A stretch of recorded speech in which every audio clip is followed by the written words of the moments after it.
Take a walk with me to the dark side, where the spirits are archived on the far side. Shadows with dark eyes and creatures that tell lies.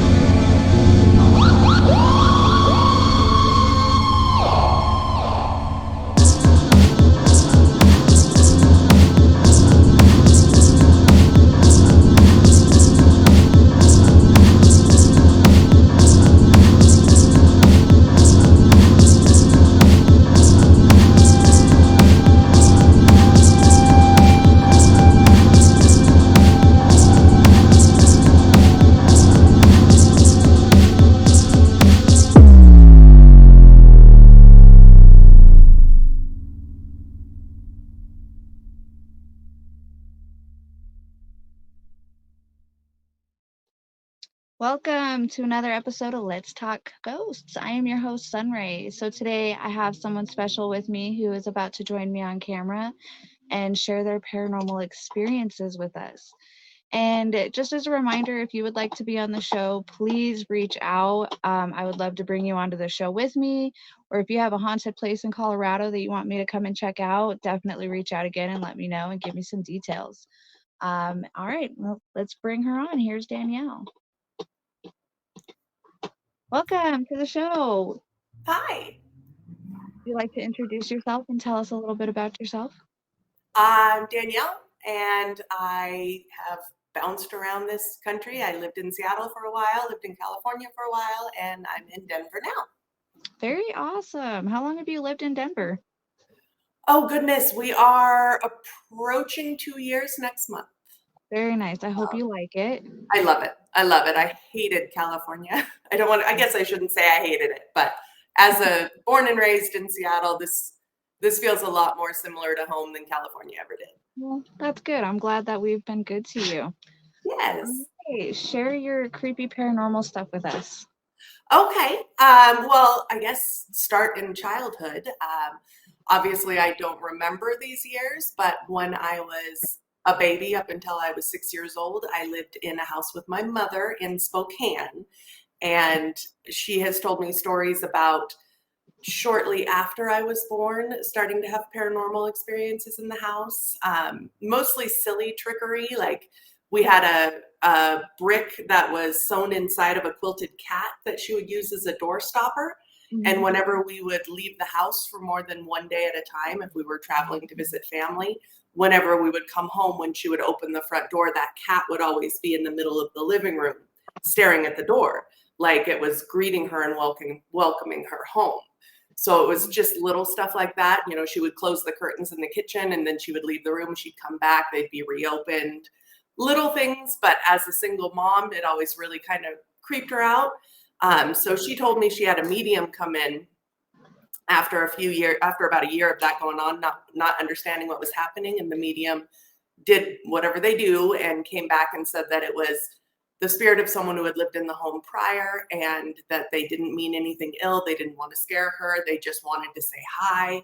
And that if mom wanted them to, that she would ask them to stop communicating, which my mother did tell them, please tell them to stop communicating. And at that point she said it stopped right away. So it was super respectful. Mm-hmm.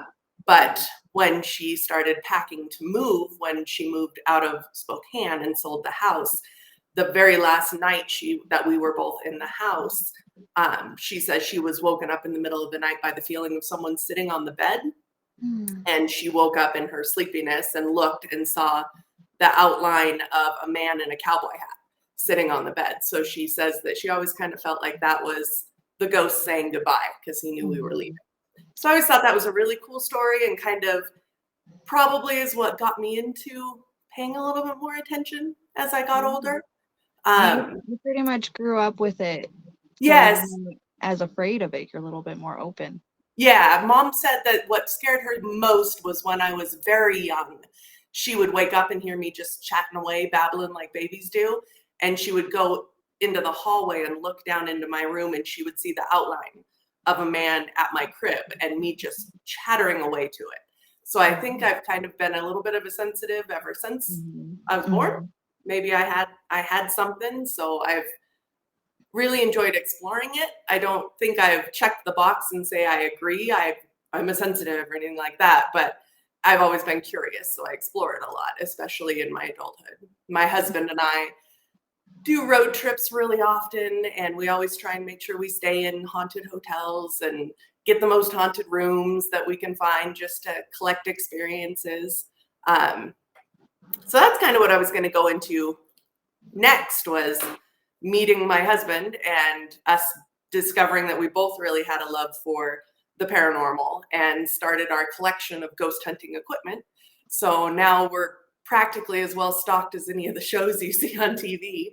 That is way cool. That is way cool. It's excellent. I love it. Anytime anyone who wants to get me out of the house to go ghost hunting around Denver, I'm always down. But we have an ovilus, which if you watch any of the ghost hunting shows, it's this. I have it sitting next to me, and it told me to tell you about my childhood home first. Oh, that is away. It said child home when I turned it on. But that is so cool. I absolutely love that you have that equipment right there with you, like Yes. guiding you along this and everything. You're like really bringing the experience to us both right now. That is way cool. Thank you. I love it. I love it. We actually probably turn that on 4 out of 7 nights a week and just leave it on while we're watching TV or doing whatever else we do. And then kind of just tell the house, if anybody wants to say anything, go ahead and chatter away. We're here. I do that with my little spirit talker on my phone. I'll randomly just turn it on and go about my business and then look at it later and just see what's been said when I wasn't looking. Yeah, I love it. It's great. It's great. But I turned it on to say I was going to do this interview and should I talk about anything? And it said child home. And I was like, okay. That is awesome. I'll start there. I don't know if it's spirits in this house, or I don't know. I get the feeling that it's just kind of the energy of the universe kind of guiding as well. Maybe they both use the same communication devices. I have no idea. I don't know. I don't think any of us know. It could be your spirit guides too, Yeah. I definitely do believe that spirits are omnipresent, and as long as they're intelligent and know their boundaries and stuff, that they realize they don't really have boundaries. So I mean, some of the things you pick up inside your home could be your own ancestors or your own spirit guides, spirits that have been with you always. I love that. I agree. I agree. Because a lot of times I do feel like this is coming something a little bit more connected than just some person who maybe lived here and died here 100 years ago. Yeah, definitely. I love that. Yeah. All right. So I guess I could go into some of the places we've traveled in running around town and doing all of our road trips every year. We've stayed at a lot of places. We stayed at the Hotel San Carlos in Phoenix, which is supposed to be extremely haunted, and we had nothing happen the whole time we were there. And my favorite place in this country so far from our travels is a place called Jerome, Arizona. Have you ever heard of that or been there? No, tell me about it. It's most recognizable is Sedona. Everybody knows Sedona, which is kind of in the valley, but there's some mountains right outside of Sedona that are maybe about a 30-minute drive. And there's a little town called Jerome there that used to be a booming little mining town. I don't know, silver. I don't remember what they would mine.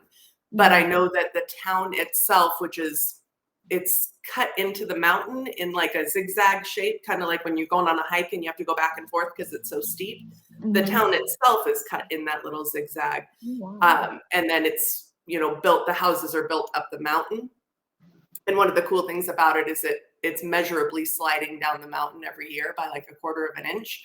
But it was built as an old mining town. And at the top of the zigzag was the hospital for the miners. And I don't quote me because I don't know the exacts on this, but I think it's something like while the mining town was open and operating, more than 5,000 people died in that hospital at the top of the hill, miners in different mining accidents, etc. And then when the price of the metals dropped, the mining town just went bust. And it became a literal ghost town. Everybody abandoned it. And then I'm not sure when it happened, but the hippies found it and pretty much bought up the whole town. And so now it's a thriving little artist community again. And there's a bunch of Airbnbs set up and you can stay there. And all of the old brothels and old buildings have been turned into artist studios or, hotels or shops or restaurants. It's a super fun town to visit. And I definitely get the feeling that there's a lot of life there that we don't see from the people who lived and died in that town. Mm-hmm. So we've gone there a couple times, and we've stayed at what is the old hospital at the top because they've converted it into a hotel now. Mm-hmm. And we've done some ghost hunting there. They do ghost hunting tours there as part of the hotel. So luckily, they're one of the few places that doesn't try and hide their haunted history. So if you go there and you stay there, everybody that works there will talk to you about what they've experienced. And Ghost Adventures crew actually did an investigation there as well. But when my husband and I stayed there, we got the most haunted room. We went on the tour. Nothing really exciting happened except we both woke up in the middle of the night hearing what sounded like wheels going up and down the hallway.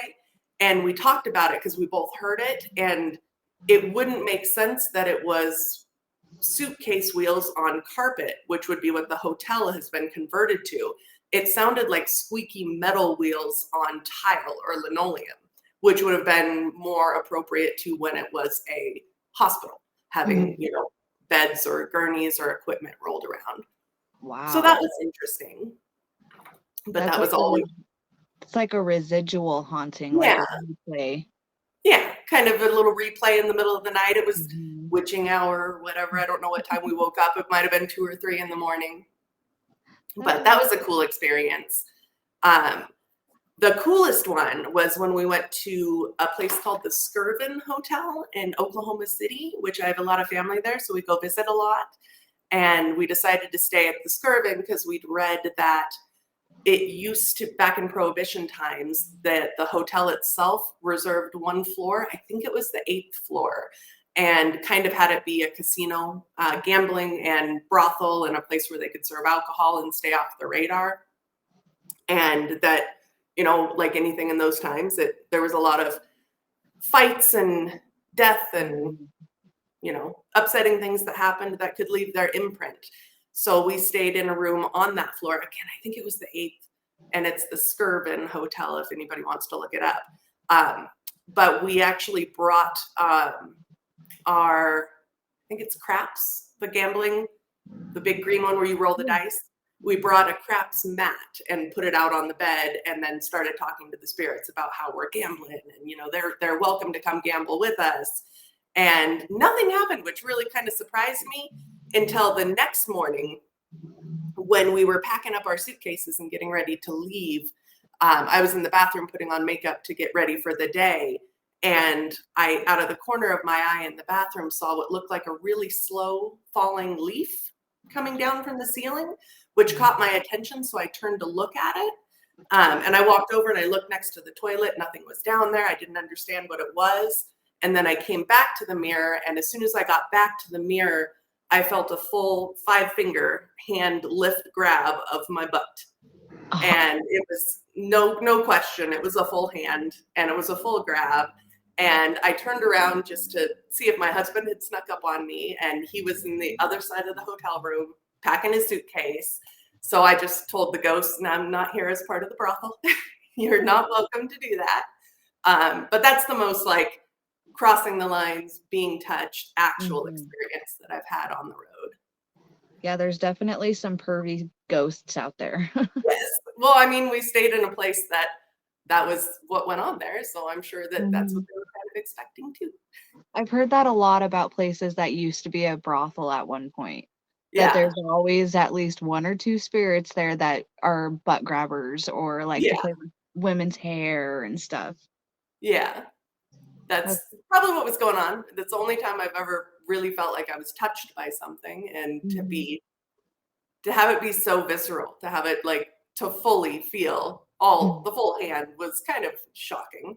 That's intense, and what a neat experience too, Yeah, it made me laugh. I didn't get mad. I just laughed at him and said, not here for that.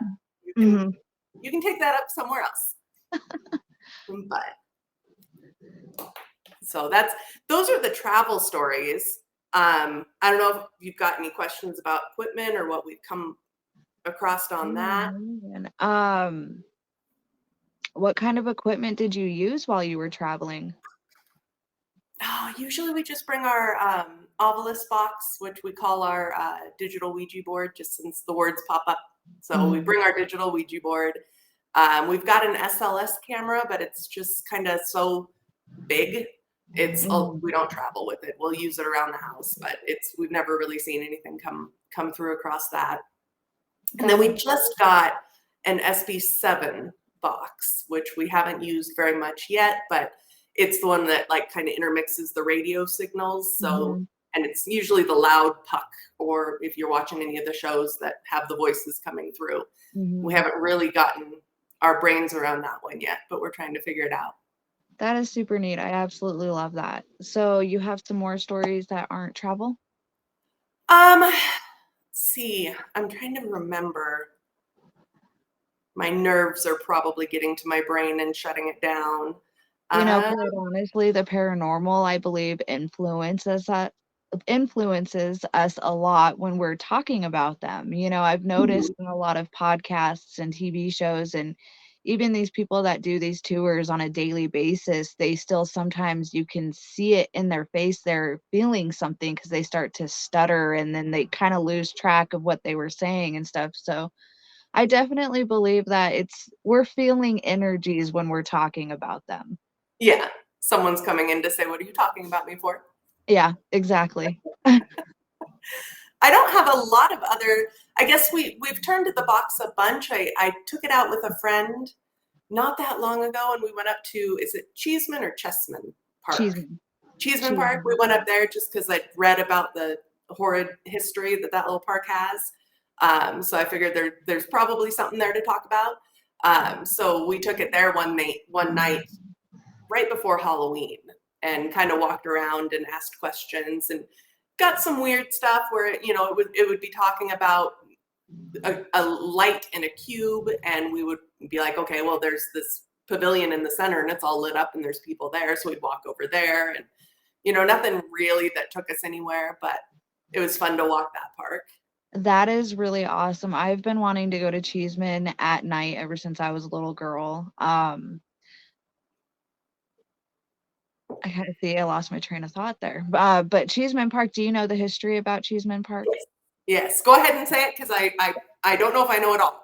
So for the listeners or watchers, wherever you're listening in on, Cheeseman Park is a park here in Capitol Hill, Colorado, Denver area. And it actually used to be a cemetery. And when they decided to change it and turn it into a park, they removed all of the bodies. Well, it was kind of a gruesome transition. A lot of the caskets broke in transition while they were moving and stuff. So a lot of bones got mixed with other bones. So, I mean, not only did the dead get the rested wasn't rested anymore, they got moved around and shifted about, but they never really got a proper burial after that. They got just kind of mixed in together and forgotten. And as the legend goes, the really super hilly parts of the park where there's massive mounds or hills randomly in the park is actually where there's still some bodies underneath the ground. So there's that. And then some ghost stories that I've heard about Cheeseman Park are people who live around the park in apartments. They always say that they'll be looking in the mirror and they'll see somebody walk by them, behind them, and they'll turn around and nobody will be there. So it's really cool that you got to go. I do have a question. How was there a lot of people there when you went? I think it was a night or two before Halloween, so there were a lot of ghost hunting groups, like formal groups that people had paid to be part of. So they kept they thought we were there for the ghost hunting group and kept trying to call us over, and we'd be like, no, we're just ghost hunting on our own. But there were quite a bit of people. Wow, that's crazy. I've always wondered about, because it is right in the middle of the city. I was always wondering, are there weirdos in the park at night, or how things are. So that's good to know. Yeah, we went. It was probably about 8 p.m. that we went. It had been dark a few hours, and we did run into quite a few people there just hanging out in the park, walking their dogs. Then the couple ghost hunting groups, and then there were a couple like history of Cheeseman Park groups going around just telling them the history of the park. That is there were quite a bit of kind of creepy drawings, like, chalk drawings on the ground that, had words that didn't seem to be in English, and kind of freaked me out a little bit, just wondering who was here and what were they drawing. But Oh. those are just weird people in our own time. Oh yeah, and I'm sure people do like rituals and stuff at that park too, just trying to bring something forward. So Yeah. that is way cool. It was a lot of fun. I had read, and this could be incorrect, but on the story you were talking about with Cheeseman, I had read that they hired a company to come and do the exhuming and offered to pay them by the casket. Have you heard that before? I don't know if it's accurate or not, because our stories just kind of didn't line up. So maybe I read someone's horribly false information, but I had read that they had hired someone to do the exhumation because they wanted to turn it into the park for the city. And that person was being paid by the casket, and he started actually separating the bodies so he could put people in more than one casket in order to claim more money from the city. And then when they found out what he was doing, they fired him. And then they made the decision to no longer exhume any further bodies, but to just put the park over the existing graves. So I had kind of got the feeling that the hauntings in that park partially come from the disrespect of the bodies, as well as the people who just kind of got paved over and forgotten in order to have a modern park. I definitely believe what you read, because what I know of Cheeseman Park is from tales I've been told growing up. Really? I don't think I've ever actually read anything other than ghost stories about Cheeseman Park. Yeah. It aligns, though. It's the disrespect of the dead in either case. It's just kind of creepy to think that someone would do that for money. Yeah. And then the bones getting mixed up and apparently separated, so I think that, it causes major hauntings. Like, I would be pissed off spirit. Yeah, I would hope I'd have some opinion about that later in time, coming back and having your bones disrespected.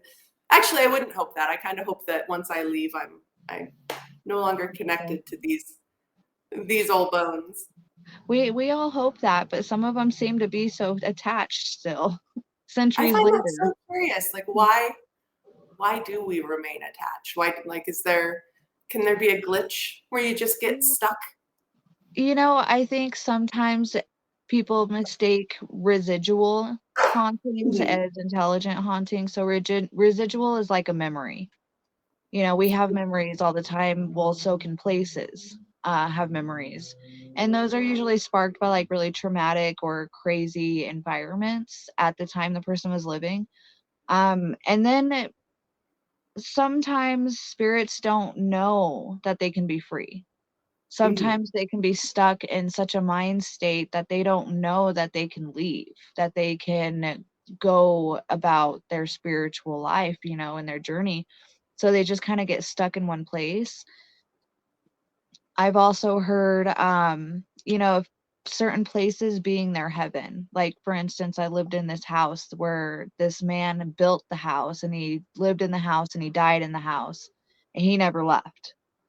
And it was because when he was alive, that was his happy place. That was his heaven. So why would he want to leave in the afterlife? So I, let him stay there. Don't scare my dog.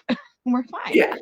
Yeah. So there's several different things on why I think there's spirits here and there or move about, so we honestly won't know the truth until we get there ourselves. Yeah. I agree with that. That made me think, though, that we did go to San Diego, to Old Town San Diego, years and years ago, to do a little ghost hunting around the Old Town area. And we stayed in this hotel that was called the Cosmopolitan, which is one of the oldest buildings down in San Diego, I believe. And we did a ghost hunt around the area and walked over to what's called the Whaley House, which is a pretty popular house among ghost investigators, just because it's extremely haunted. And I kind of think it's that one would fall under more of the residual haunting, like you were talking about, just because it's a lot of just replay. The same woman walking down the hallway, the woman in white, constantly seen on the stairs, those kind of stories. But we did go there. That had kind of an interesting feel to it, but we didn't really catch anything while we were there that we would call evidence. Right. That's really neat. I love all of this so much. I can't wait to get to go travel around and see places like you have. I mean, what an experience to just have. Yeah, it is. It's super fun, and we don't ever do it as our main goal.